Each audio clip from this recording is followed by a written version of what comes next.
The ink hadn't even dried on the divorce decree when Harrison Beauchamp started laughing. He stood in the center of the Manhattan Superior Court, adjusting the cuffs of his bespoke Brioni suit, convinced he had just pulled off the heist of the century. He was dumping his boring, simple wife, Charlotte, leaving her with a rusty sedan and a rented apartment while he kept the keys to the billion-dollar aerospace giant Beauchamp Dynamics.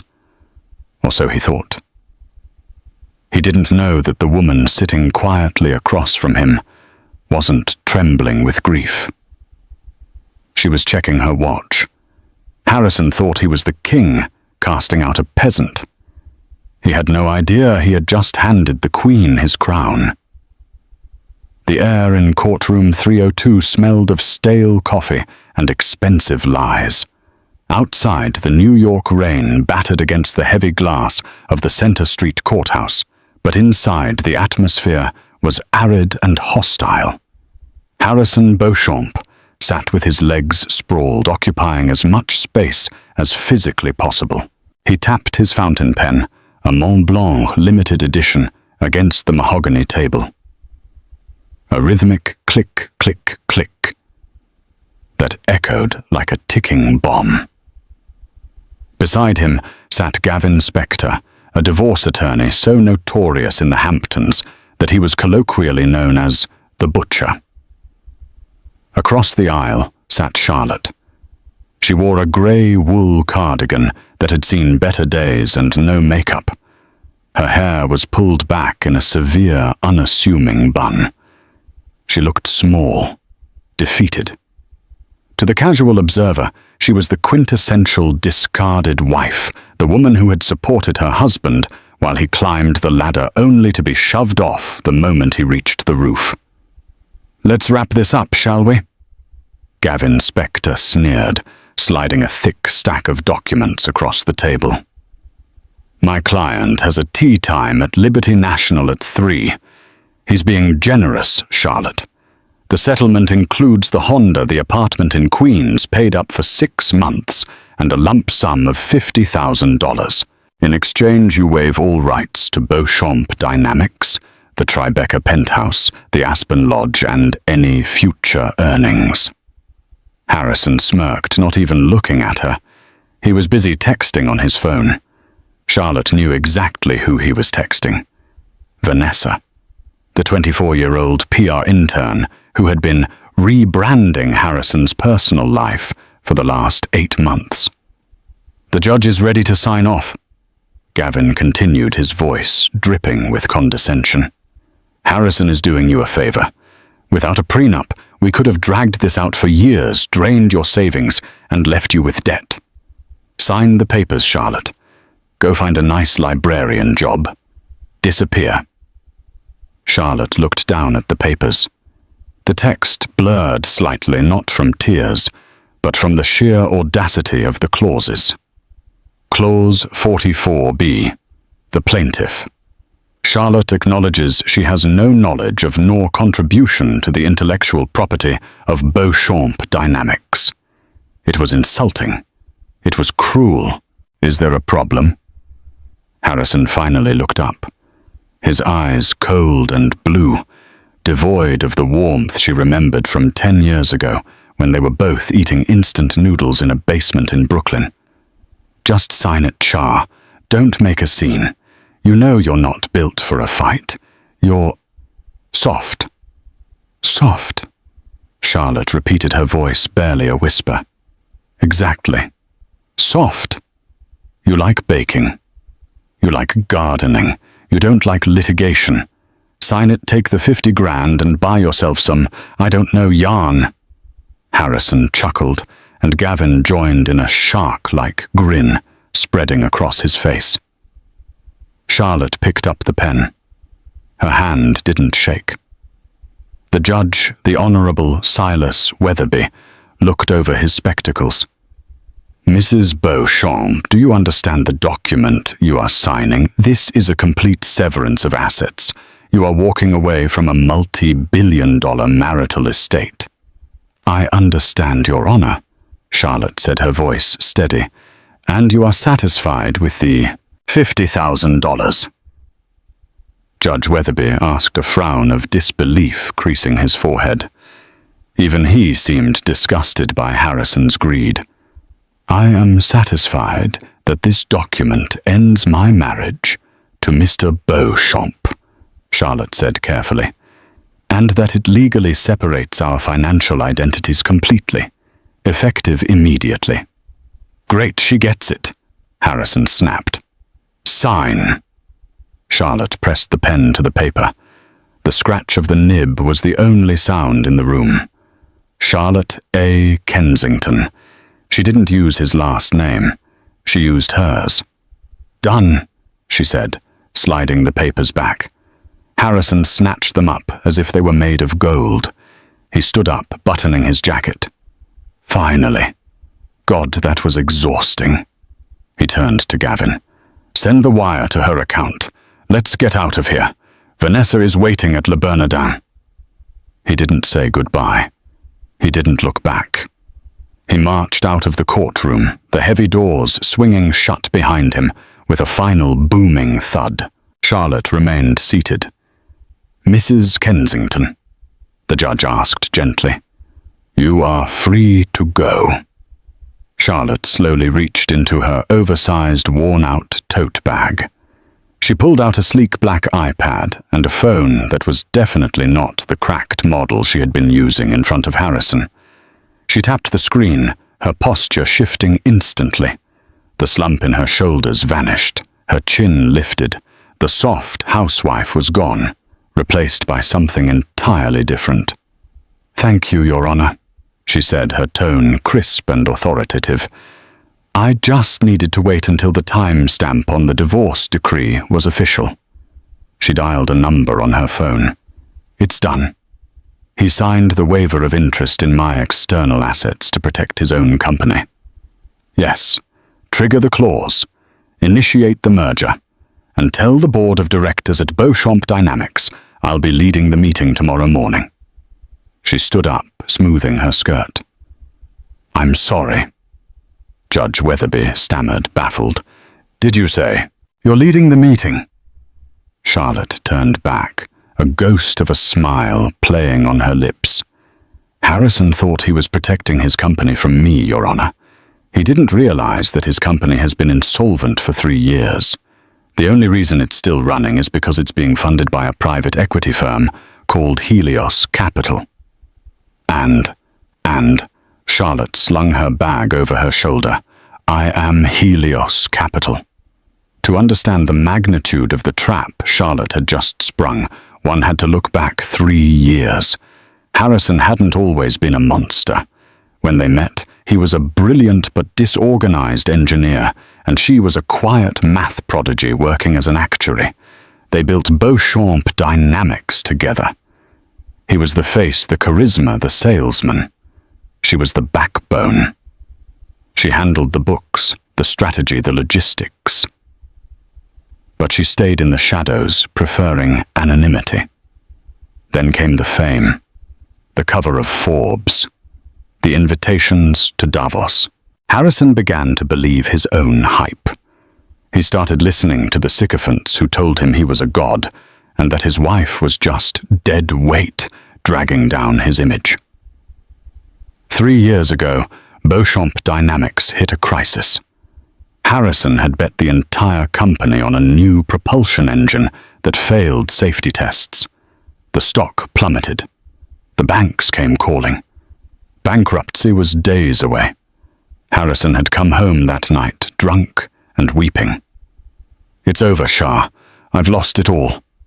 Charlotte had held him, stroking his hair. It will be okay, Harry. We'll fix it. There is no we, he had shouted, pushing her away. You don't understand business. You just cook dinner and pay the electric bill. I need a miracle, not a hug. That night broke something in Charlotte. But she didn't leave. Instead, she went to work. Using her inheritance money, Harrison knew nothing about, because he never asked about her family. The Kensingtons, an old money banking dynasty from Connecticut, she set up a shell company, Helios Capital. Through a series of complex intermediaries, Helios Capital bought the toxic debt of Beauchamp Dynamics. They infused cash, saved the company, and took a controlling interest as collateral. Harrison never knew. He was too busy celebrating his miraculous recovery. He told everyone that he had secured a mystery investor through his sheer genius. He never looked into who owned Helios. He just cashed the checks. But the betrayal didn't stop at his arrogance. 6 months ago, Charlotte had come home early from a charity gala to find a diamond earring on her vanity. It wasn't hers. She hired a private investigator the next day. The photos came back within a week. Harrison and Vanessa DuPont, romantic dinners, trips to Cabo, texts mocking Charlotte's fashion sense, her cooking, her quiet nature. She's like a piece of old furniture, Harrison had written in a text the PI intercepted. Useful but embarrassing to show to guests. I'm divorcing her as soon as the stock hits $200. Charlotte had sat in her home office, staring at the photos. She didn't cry. She calculated. If she divorced him, then he would fight. He would try to claim half of her inheritance if he found out about it. He would drag her name through the mud. No. She needed him to force the divorce. She needed him to be so confident, so arrogant, that he would sign anything to get rid of her. She began to play the part. She stopped dressing up. She acted confused when he talked about business. She let him think she was weak. She let him think he was winning. And now here they were. The morning after the court hearing, Harrison Beauchamp woke up in the master suite of the Plaza Athénée. He wasn't at the Queen's apartment he had shared with Charlotte for the last decade, nor was he at the Tribeca penthouse he was currently having, that deep cleaned to remove any trace of his ex-wife's existence. He stretched his arm, hitting the warm, naked skin of Vanessa DuPont. She stirred, mumbling something about room service. Harrison climbed out of bed and walked to the floor-to-ceiling window, looking out over Central Park. He felt lighter. Specifically, he felt went to 20 pounds lighter, the exact weight of Charlotte. For years he had convinced himself she was an anchor dragging him down into mediocrity, with her coupons, her casseroles, and her incessant questions about budgeting. Now he was free and rich. The stock for Beauchamp Dynamics had rallied overnight on rumors of a leadership restructuring. He assumed the market was reacting to the news of his divorce. Even Wall Street knew he needed to shed the dead weight. "Babe," Vanessa whined from the bed, checking her phone. "Why is my company credit card declined? I tried to order the beluga caviar for breakfast." Harrison frowned, grabbing his silk robe. "Probably just a glitch. The finance department is likely resetting the accounts now that the divorce is final. I told them to sever all ties to Charlotte's authorized user accounts. They probably just froze everything by mistake. I'll fire the comptroller when I get in." He dressed in his best suit, a charcoal Tom Ford three-piece. Today was the quarterly board meeting. He planned to announce his new vision, a pivot into luxury space tourism. It was flashy, expensive, and completely impractical, but it would get him on the cover of GQ. He checked his phone. 17 missed calls from his personal assistant, Gregory. "Needy," Harrison muttered, ignoring them. He wanted to make an entrance. At 8:45 a.m., Harrison's town car pulled up to the gleaming glass spire of the Beauchamp Tower in Midtown. He stepped out, expecting the usual flurry of paparazzi. There was no one. Just a few pigeons pecking at a discarded pretzel. He breezed through the revolving doors. The lobby was strangely quiet. Usually the reception staff would wave or jump to attention. Today, the young woman at the desk, a new hire named Jessica, didn't even look up. She was furiously typing, her face pale. "Good morning, Jessica," Harrison boomed, flashing his $1 million smile. She looked up, startled. Her eyes widened in what looked like panic. Mr. Beauchamp, you're here." "Of course I'm here. It's a board meeting. Is the coffee ready in the conference room?" I don't know, sir.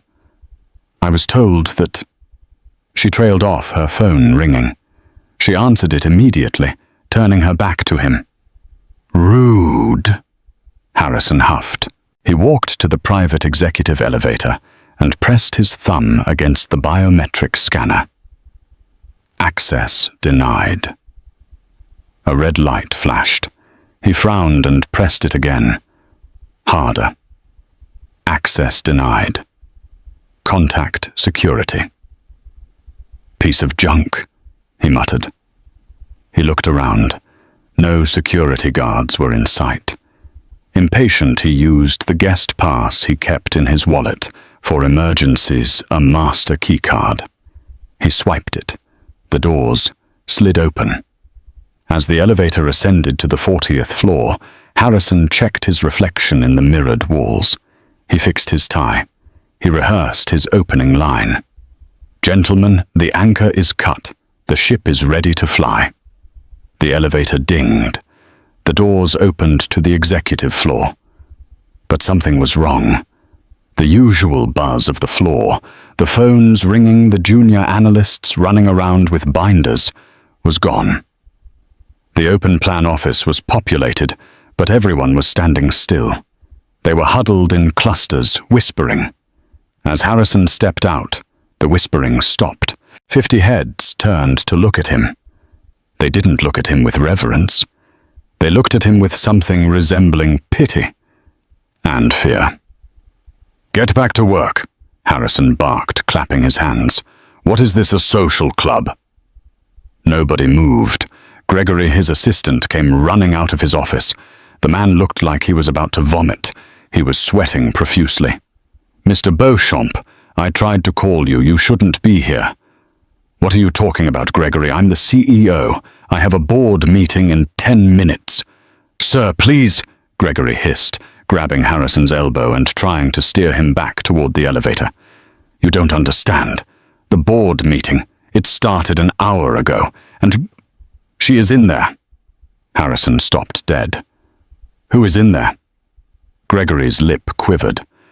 "The new majority shareholder." Harrison laughed, a short, sharp bark of amusement. "Impossible. I own 51% of the voting stock. There is no majority shareholder but me." "Sir, the debt covenants," Gregory whispered, his eyes darting toward the double oak doors of the boardroom. "The Helios deal. You signed the conversion clauses 3 years ago. If the stock dipped below a certain threshold, which it did yesterday when the divorce news leaked, the debt converted to equity. Helios Capital owns 65% of the company as of midnight." Harrison felt a cold spike of adrenaline in his gut. Helios is a silent partner. They're just money. Who the hell is representing them?" Gregory didn't answer. He just looked at the boardroom doors. Harrison shoved Gregory aside. "I'm going to straighten this out. Some lawyer thinks they can hijack my company. Watch me destroy them." He marched down the hallway, his footsteps heavy on the plush carpet. He reached the double doors and threw them open with both hands. "All right," Harrison shouted, striding into the room. "Who do you think you are?" The boardroom was freezing. That was the first thing Harrison noticed. The air conditioning was cranked down to Arctic levels. The long oval table was occupied by the 12 members of the board of directors. Usually they sat relaxed, sipping sparkling water. Today they sat rigid backs, straight hands folded on the table like naughty school children. At the head of the table, Harrison's seat, sat a figure.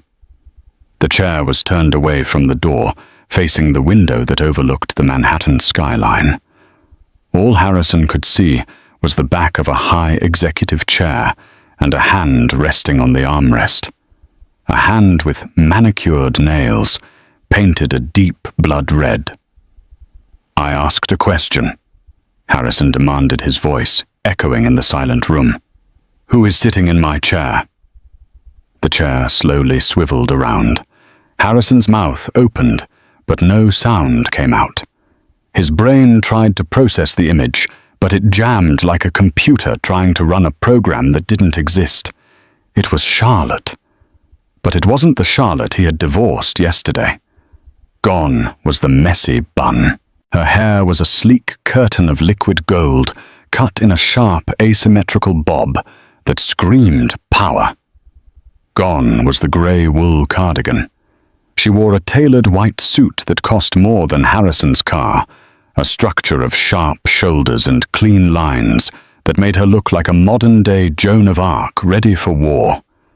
And her face. The softness was gone. Her eyes were sharp, calculating, and utterly devoid of mercy. "Hello, Harrison," she said. Her voice was smooth, low, and commanded the room instantly. "You're late."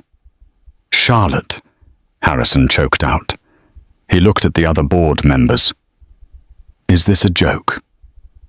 Why is my ex-wife sitting here?" "Security." "Security answers to me now," Charlotte said calmly. She tapped a finger on a thick leather binder in front of her. "Sit down, Harrison. We have business to discuss." "I'm not sitting down." "You get out of my chair. You signed the papers. You have no rights here." Harrison lunged forward, slamming his hands on the table. "Actually," a dry voice spoke up from the corner. Harrison whipped his head around. Sitting in the corner taking notes was not Gavin Spector, his shark lawyer. It was a man Harrison recognized from the news, Nathaniel Thorne, the most expensive corporate litigator in New York, known for dismantling monopolies for sport. "Mr. Beauchamp," Nathaniel said, adjusting his glasses. "You are correct that Ms. Kensington signed away her rights to marital assets. However, Helios Capital is not a marital asset. It is a separate entity funded by the Kensington Trust, which predates your marriage. And as of 12:01 a.m. this morning, Helios Capital exercised its right to convert its debt holdings in Beauchamp Dynamics into Class A voting shares." Harrison stared at him, then back at Charlotte. You're Helios.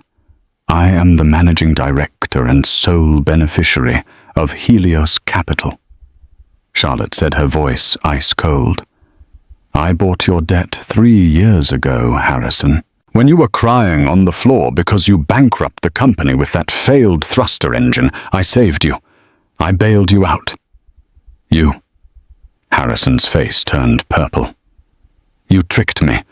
I protected my investment," she corrected. "I let you play CEO because it kept the stock stable while I restructured the back end. But you became a liability. Your spending, your erratic behavior, your personnel choices." She glanced at the screen at the far end of the room. On the screen was a photo of Vanessa DuPont. "We've been auditing the company accounts," Charlotte said. "It seems you've been running personal expenses through the marketing budget, the penthouse in Cabo, the diamond earrings, the consulting fees paid to Ms. DuPont, who I believe is a college dropout with 0 marketing experience," the board members murmured. Frederick, the oldest member of the board, shook his head in disgust. "Embezzlement, Harrison. Plain and simple." "It's not embezzlement," Harrison sputtered. "It's executive perks. It's theft," Charlotte said, "and it gives us cause." "Cause for what?" "To terminate your contract with cause, effective immediately." The silence that followed was deafening. Harrison blinked. "You can't fire me. I am Beauchamp Dynamics. My name is on the building." "Actually," Charlotte said, opening the leather binder, "we're rebranding next week. The removal of the signage is already scheduled." She slid a single piece of paper down the long mahogany table. It stopped perfectly in front of Harrison. "This is your termination notice," she said. "Since it is for cause, specifically misappropriation of company funds and breach of fiduciary duty, you are not entitled to a severance package. Furthermore, per the morality clause in your contract, your stock options are voided." Harrison looked at the paper. The words swam before his eyes. Termination. Immediate. Forfeiture. "No," he whispered. "No, this is insane. I'll sue. I'll drag you to court for the next 20 years. "With what money?" Charlotte asked softly. "You have $50,000, Harrison. That's what you gave me yesterday, remember? That's what you insisted was fair. And since you signed the waiver acknowledging full separation of assets, you can't touch my money to pay for your lawyers." She leaned forward, her eyes locking onto his. "You wanted a divorce, Harrison. You wanted to be free of the boring wife who held you back. Well, congratulations. You're free." Harrison looked around the room. He looked at Frederick, at the other board members, men and women he had golfed with, dined with, laughed with. They all looked away. They knew where the power lay now. "Frederick," Harrison pleaded, "you can't let her do this." Frederick cleared his throat. "The numbers don't lie, Harrison. The company is technically insolvent without the Helios injection. Charlotte, Ms. Kensington, is the only reason we aren't all in federal prison for trading while insolvent. She's the boss." Harrison felt the room spinning. He slumped into the nearest chair, a cheap guest chair, not the executive leather he was used to. "Why?" he croaked, looking at Charlotte. "Why didn't you just tell me we could have run it together?"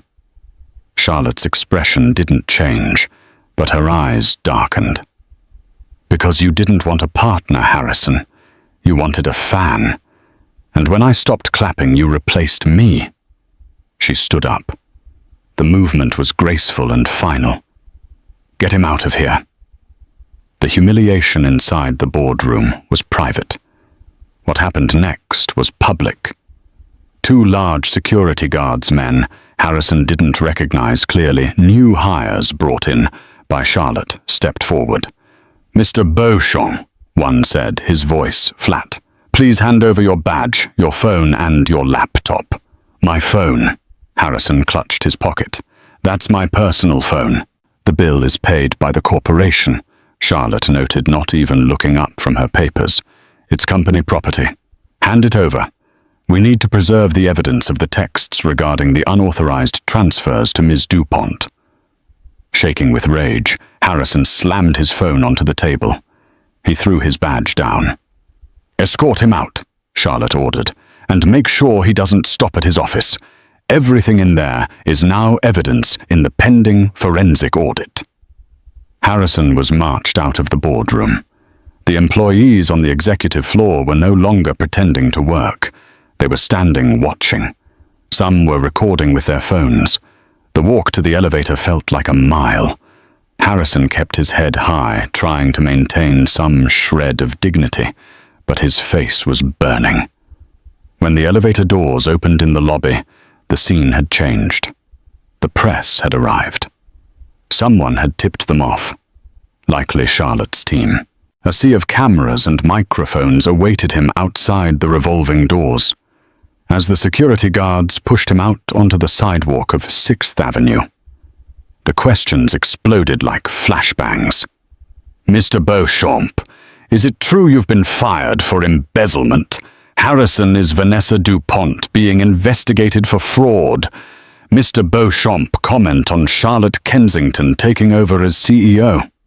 Is it true you're bankrupt?" Harrison tried to push through the crowd, shielding his eyes from the flashes. "No comment. Get out of my face." He reached for the door handle of his town car, which was parked at the curb. He yanked it open. "I'm sorry, sir," the driver, his longtime chauffeur, Eddie, said. The doors were locked. Eddie rolled down the window just an inch. I've been ordered to return the vehicle to the company garage. You're not authorized for transport. Eddie, it's me. Open the damn door, Harrison screamed, banging on the glass. Sorry, Mr. Beauchamp. I have a pension to think about. Ms. Kensington is very strict about unauthorized use of assets. Eddie rolled the window up and drove away, leaving Harrison standing on the curb in a cloud of exhaust fumes. The paparazzi went wild. The billionaire left on the curb. It was the money shot. Harrison stood there stranded. He reached into his pocket for his phone to call an Uber, only to realize he didn't have his phone. He had surrendered it upstairs. He patted his other pockets. Wallet. He had his wallet. He turned to run to get away from the cameras. He sprinted down the block, ducking into a Starbucks just to escape the flashing lights. Breathing heavily, he walked up to the counter. The barista stared at him. Harrison Beauchamp in a three-piece suit, sweating and wild-eyed.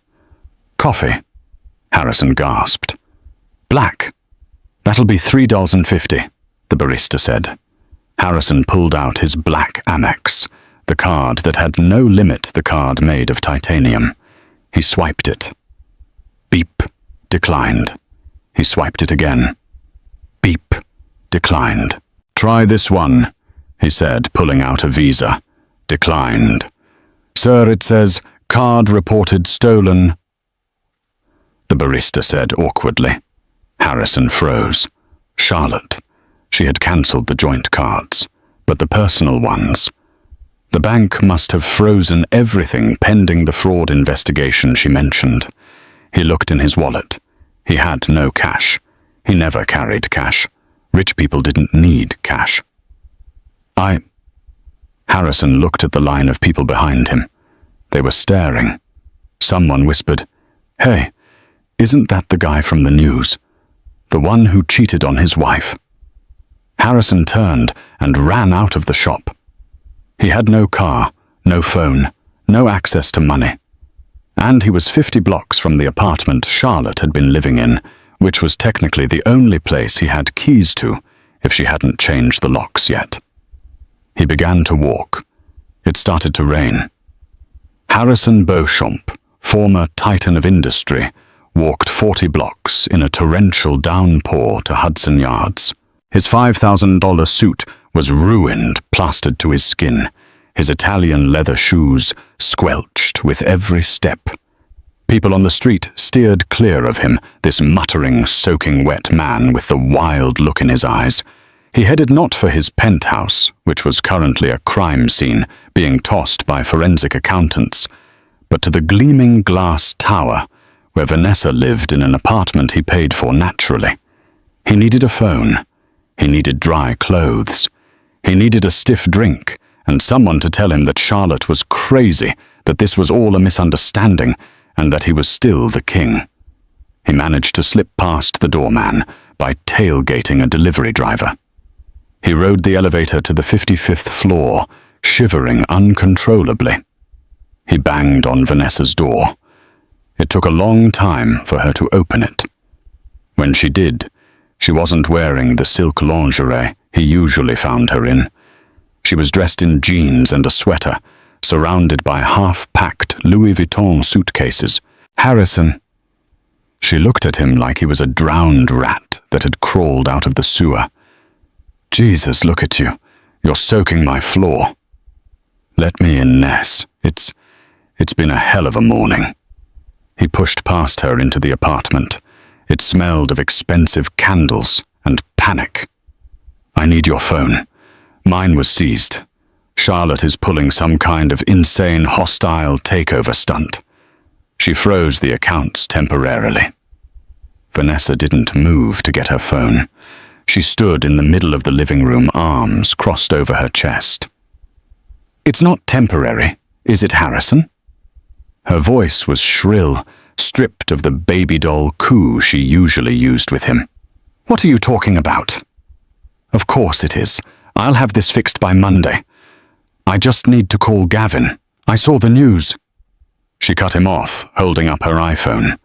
The screen showed a photo of him being rejected by his own limo driver, his hair plastered to his forehead. The headline read, "The Beauchamp bust CEO fired for fraud as ex-wife takes the reins."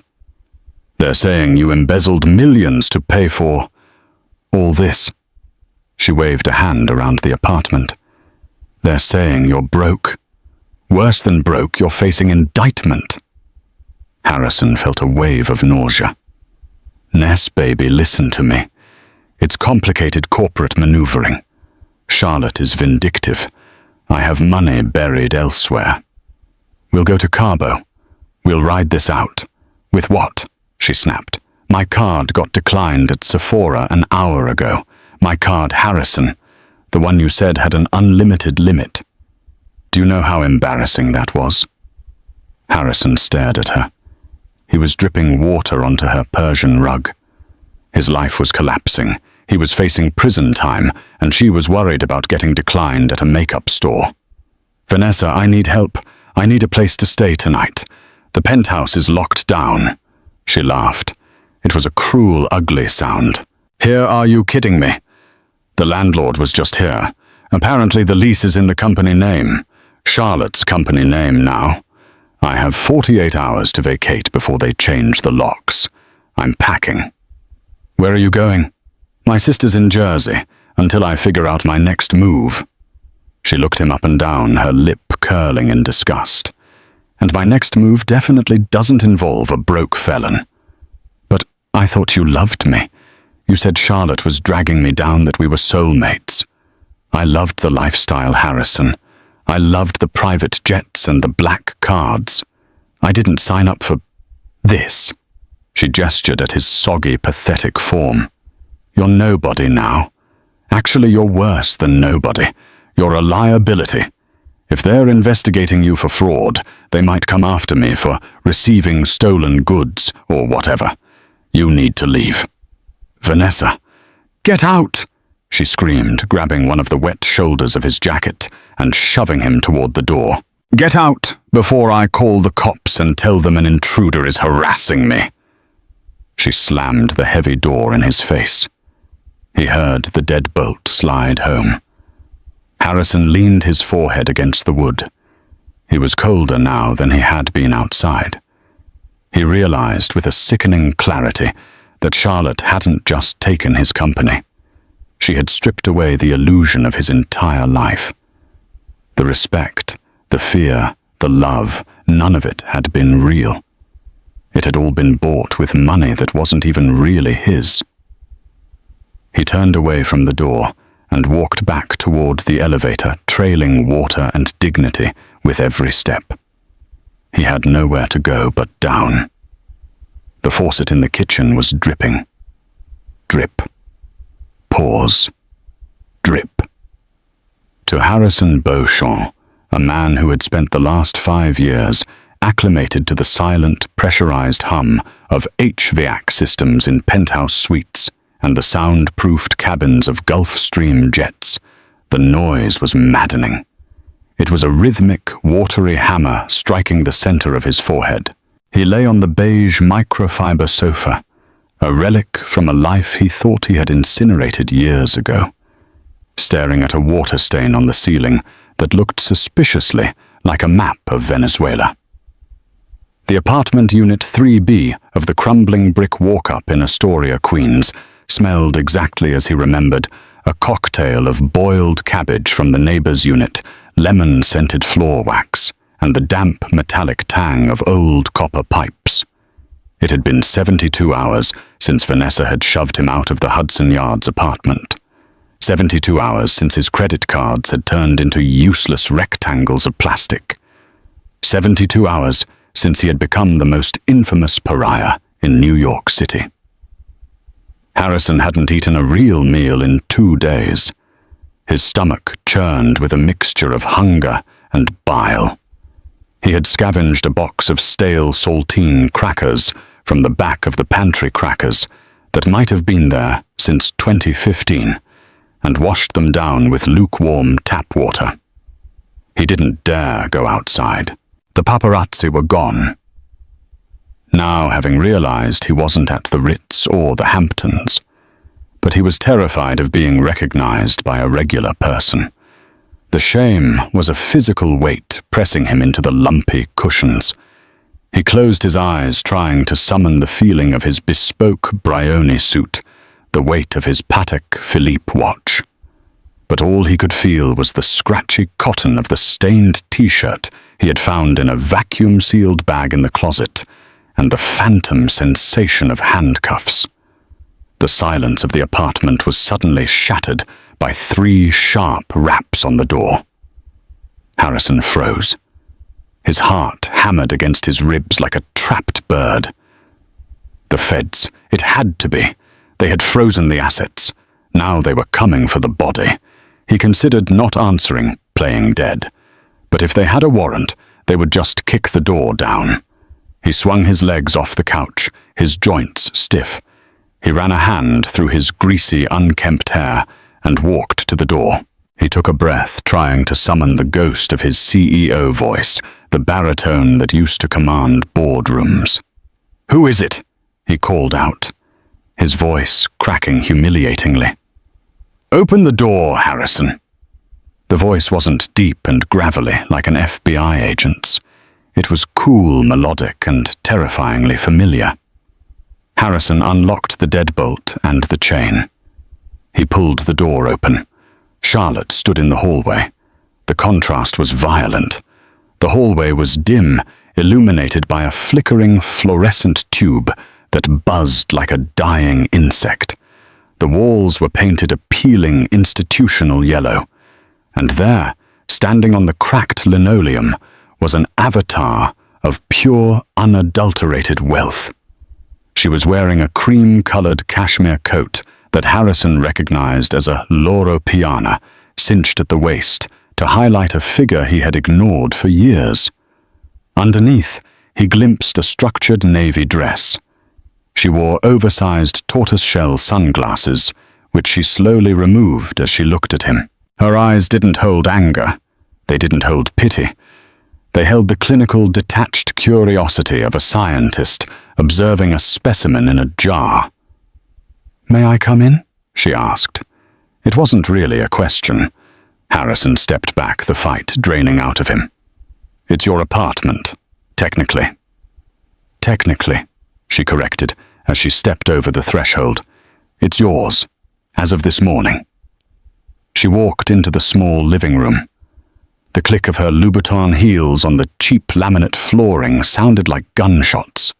She looked around, her gaze lingering on the faded curtains, the scratching post for a cat that had died 4 years ago, the stack of old National Geographic magazines collecting dust in the corner. "It's incredible," she murmured, running a gloved finger along the top of the television set, a bulky plasma screen from the mid-2000s. "It's like a time capsule, a museum of mediocrity." "Why are you here, Charlotte?" Harrison croaked. He stayed near the door, feeling unsafe in the presence of this new version of his wife. "To spike the football. To tell me I'm a loser, I know. I get it. You won." Charlotte turned to face him. She placed her Hermes Birkin bag on the wobbly dining table, taking care not to let it touch a sticky spot. "I didn't come to gloat, Harrison. Gloating is for people who are insecure about their victory. I'm quite secure." She unbuttoned her coat and sat on the edge of the armchair, the one he used to sit in to watch football on Sundays while she cooked in the kitchenette. "I came to bring you the closing documents and to explain exactly why your life is over." Harrison bristled. A spark of his old arrogance flared up, desperate for oxygen. "My life isn't over. I'm Harrison Beauchamp. I founded $1 billion company. You think a little scandal is going to bury me? This is America. Charlotte, everyone loves a comeback story. I'll write a book. I'll go on Joe Rogan. I'll spin this as a hostile takeover by a bitter ex-wife." "You could do that?" Charlotte nodded, as if considering a valid strategy. Except for the federal indictment. Harrison went cold. There is no indictment. That was just rumors. It was rumors on Monday, Charlotte said calmly. It became a sealed indictment on Tuesday, and as of this morning when I handed over the forensic audit of the marketing department to the Southern District of New York, it became an active warrant. She reached into her bag and pulled out a thick document bound with a heavy clip. She tossed it onto the coffee table. It landed with a heavy thud. "What is that?" Harrison whispered. "That is the paper trail, Harrison. Every single transaction. You were lazy. Did you really think you could funnel $3 million into a shell company registered to Vanessa's mother in Nevis and hide it from me? From me." Harrison stared at the document. I was going to pay it back once the engine contract went through. The engine contract that didn't exist. Charlotte raised an eyebrow. "Yes, I know about that too. You falsified the pre-orders to pump the stock price so you could trigger your performance bonus. That's securities fraud, Harrison. That's 5 to 10 years minimum." Harrison's knees gave out. He sat heavily on the sofa, putting his head in his hands. The reality was setting in like concrete hardening around his feet. "Why?" he mumbled into his palms. "Why did you let me go this far? If you knew, if you owned the debt, why didn't you stop me 6 months ago?" "Because you hadn't signed the divorce papers yet," Charlotte said. Her voice was so devoid of emotion that it chilled him more than if she had screamed. He looked up. "You let me commit crimes. You let me dig this hole, just to get a better divorce settlement." "I let you be yourself, Harrison," she corrected. "I didn't force you to embezzle. I didn't force you to cheat. I didn't force you to treat the staff like cattle. I simply removed the guardrails. I stopped fixing your messes. I stopped correcting your spreadsheets late at night. I stopped talking you out of your manic, ego-driven ideas. I just sat back and watched you become who you really are." She stood up and walked to the window, looking out at the fire escape. "Do you remember when we moved in here?" she asked her back to him. "It was 2013. We had nothing. You were working at that engineering firm, and I was tutoring math. We ate ramen 5 nights a week. But we were happy. Or at least I was." "I was happy," Harrison said, his voice trembling. He felt a sudden, desperate wave of nostalgia. "We were a team, Shah. We built this together. Doesn't that count for anything? Can't you just call off the dogs? You have the company. You have the money. Just let me walk away. I'll go to Bali. I'll disappear." Charlotte turned around. The sunlight from this window caught the diamond studs in her ears. Studs he hadn't bought her. "You can't go to Bali, Harrison. They took your passport." Harrison gaped. "How do you know?" "Because I have it." She reached into her bag again and pulled out his dark blue passport. She held it up between 2 fingers. "The authorities asked me to surrender any travel documents found in your executive office. I obliged." She dropped the passport onto the table next to the audit. "You're a monster," Harrison whispered. "You're actually enjoying this." "I'm not enjoying it," she said, her expression hardening. "I'm executing a transaction. That's what you taught me, isn't it? Business is war, you used to say. Emotions are for losers." "Well, I'm just applying your philosophy." She walked over to him, looming over the sofa. "You spent 10 years telling me I was soft. You told your friends I was a boring housewife. You told Vanessa I was furniture. You mistook my loyalty for stupidity, Harrison. You thought because I didn't scream, I wasn't angry. You thought because I didn't spend money, I didn't understand it." She leaned down, her face inches from his. He could smell her perfume. Santal 33, crisp and expensive. I'm a Kensington Harrison. My family has been banking since before the Civil War. We don't scream. We don't make scenes. We compound interest. And you just defaulted. Harrison shrank back into the cushions. He felt small, microscopic. What happens to me now? He asked, his voice barely audible. Well? Charlotte straightened up, smoothing her skirt. That depends on you. The FBI is likely going to execute the warrant within the next 24 hours. My lawyers tell me that if you cooperate, plead guilty, and return the assets you stole, you might get out in 3 to 5 years. Minimum security. Maybe. And if I fight, then I will use the resources of Beauchamp Dynamics and Helios Capital to fund a private prosecution alongside the state.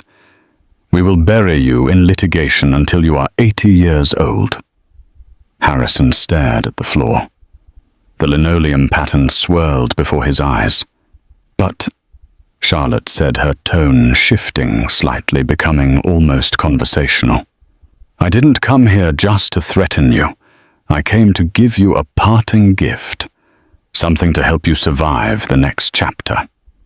Harrison looked up, a flicker of hope igniting in his chest. Money. A lawyer. Better. She reached into the bag one last time. She pulled out a small silver keyring with a Honda logo and a plastic grocery bag. The keys to the Civic, she said, dropping them on the table. It's parked out front. It has a full tank of gas. You might need it to get to your arraignment. Harrison stared at the keys. And the bag. Charlotte placed the plastic bag on the table. It made a crinkling sound. Yarn, she said. Harrison blinked. What? Yarn? And knitting needles? Merino wool, actually. Very high quality. Is this a joke? Harrison's face turned red. Not at all. Charlotte said, a ghost of a smile touching her lips. You told me in court to go buy some yarn. You said I should stick to my soft hobbies. Well, prison can be very boring, Harrison. I hear knitting is excellent for stress relief.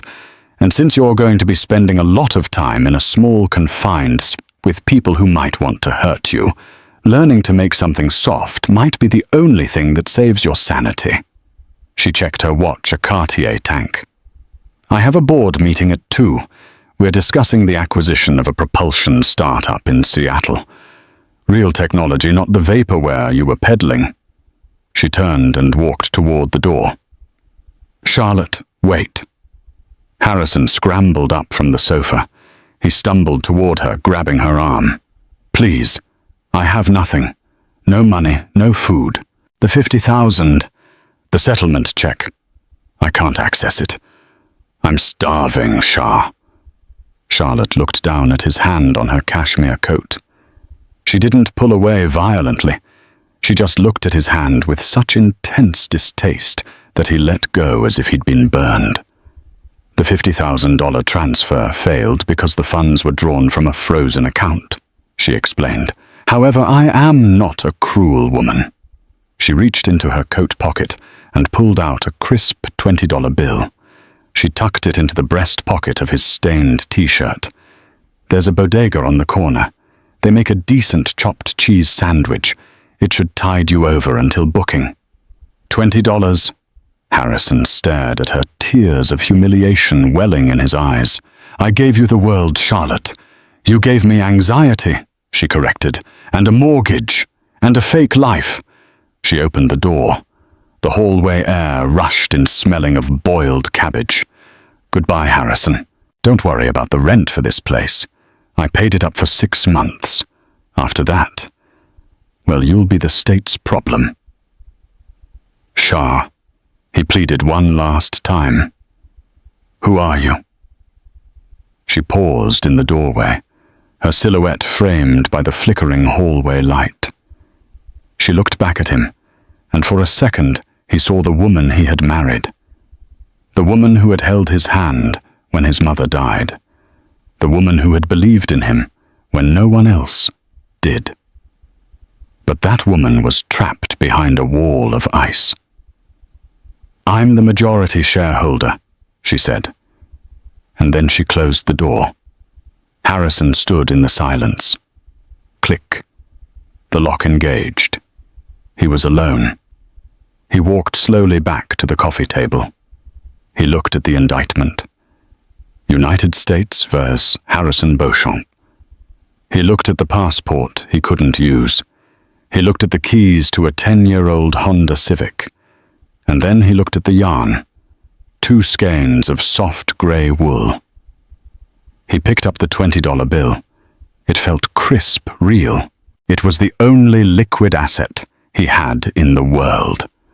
His stomach growled a violent, painful protest. Harrison Beauchamp, the man who had once ordered a $3,000 bottle of wine just to pour it down the sink to impress a client, walked into the kitchenette. He put the $20 on the counter. He filled a glass with tap water. He walked to the window and looked down at the street. He saw Charlotte's Bentley pulling away from the curb, a sleek grey shark swimming through the ocean of Queen's traffic. He watched it until it turned the corner and vanished. He sat back down on the sofa. He picked up the knitting needles. He held them awkwardly, the metal cold in his hands. He remembered watching Charlotte knit for hours, the click, click, click sound that used to annoy him while he was trying to watch TV. He had called it a waste of time. He had called it mindless. He tried to loop the yarn around the needle, his hands shaking. He couldn't do it. The wool slipped and tangled. Harrison threw the needles across the room. They clattered against the wall. He curled his knees to his chest and lay down on the lumpy sofa. The water stain on the ceiling seemed to be staring at him. The faucet dripped, drip, drip, drip. Outside in the distance, the wail of a siren began to rise, getting louder, coming closer. Harrison closed his eyes and listened. He didn't run. He didn't hide. He just waited for the inevitable, finally understanding the true cost of the signature he had forced in that courtroom. He had signed away his wife, but in the fine print, he had signed away his life. The siren stopped directly below his window. Harrison started to laugh. It was a dry, broken sound that echoed in the empty apartment. "Checkmate," he whispered to the empty room. The heavy boots of the inevitable pounded on the stairs. And that is the story of how Harrison Beauchamp tried to throw away a queen to keep a pawn, only to realize too late who was truly playing the game. He mistook Charlotte's silence for weakness and her kindness for stupidity, a mistake that cost him his fortune, his freedom, and his name. It's a brutal reminder that sometimes the most powerful people in the room are the ones who haven't said a word yet. What do you think? Did Harrison deserve his fate, or was Charlotte's revenge too harsh? Let me know down in the comments. I read every single one. If you enjoyed this story of corporate karma, please smash that like button, subscribe to the channel, and hit the notification bell so you never miss a dose of drama. Until next time.